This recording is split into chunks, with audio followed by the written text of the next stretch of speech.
North Vancouver Seymour. Thank you, Madam Speaker. My question will be different than this, and just one question. I attended a presentation a few weeks ago put on by Joanna O'Flaherty, and she is a personal and professional coach that helps first responders through their critical, immediate response for trauma or critical response. And subsequently, I met a fellow named Bruce Ramsey, who does, he's a certified traumologist, and he does training, counseling, and intervention for firefighters. And he actually asked me to ask the Minister of Labour whether or not there was any thought of developing a special facility or program specific to first responders. He gave me some stats, which you're probably already familiar with given the announcement yesterday, but specifically military veterans with combat exposure, police, paramedics, firefighters, etc., all do experience higher levels than the general population of various forms of trauma and PTSD. But his question is that because there's an increased incidence of addiction and mental illness and suicide, is there any thought or has the ministry considered a specific facility or any specific training center to help first responders with their identification, treatment, and recovery for first responders?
Minister of Labour.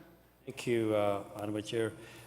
This area, as the member knows, is a very, very serious area. I think it crosses all boundaries at workplaces when it comes to mental health. And the first responders are the first one because by nature of their work, that's why we made that announcement yesterday, and therefore the bill is before the House. There's no facility, as the member asked, but I am open to the member's suggestion that if you have that name of the person who may have some really good suggestions to move us in certain direction, I'm open to that. If you could pass that name, then my staff will contact them and take that information. Having said that, right now the WorkSafe BC, what they have is the First Responders Mental Health Committee that they're working. They call that, and it was formed in 2015 to provide cross-organizational leadership and best practices to promote positive mental health for first responders. And it's called the R2MR, Road to Mental Readiness. And they have in there, the committee, the mission is actually to promote positive mental health and provide leadership resources, awareness, education, training, and support with which the first responders, their communities, and the leaders might need. So there's that work going on, and also to develop a toolkit of best practices of resources for employers, supervisors, workers to support mental health in the workplaces. And committee also met with Justice Institute, the primary trainer of the new first responders recruits, to ensure that the material would be incorporated into new recruit training. So I think that work is a proactive work, that when you are going for those jobs, recruitment process, that you are given that toolkit. You are given the education and awareness, what you're walking in.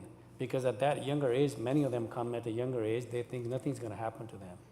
But when they experience traumatic experience at their workplaces, we all know what happens.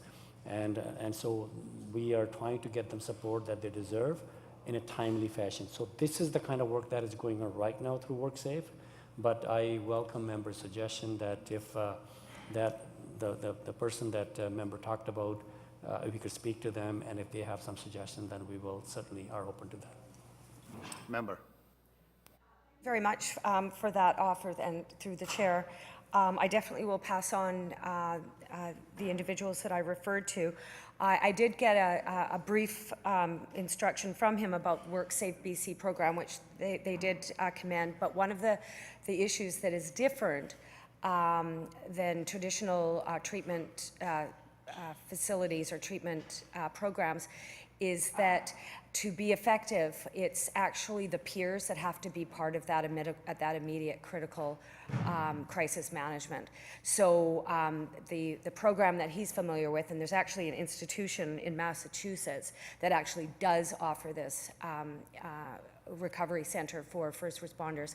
And one of the keys for long-term recovery, because it can occur, is to make sure that the peers are there. So if you're talking to firefighters from that same area have to be with that critical management team. So in either case, I appreciate the offer. I will get you the information, and you can take it from there. Thank you.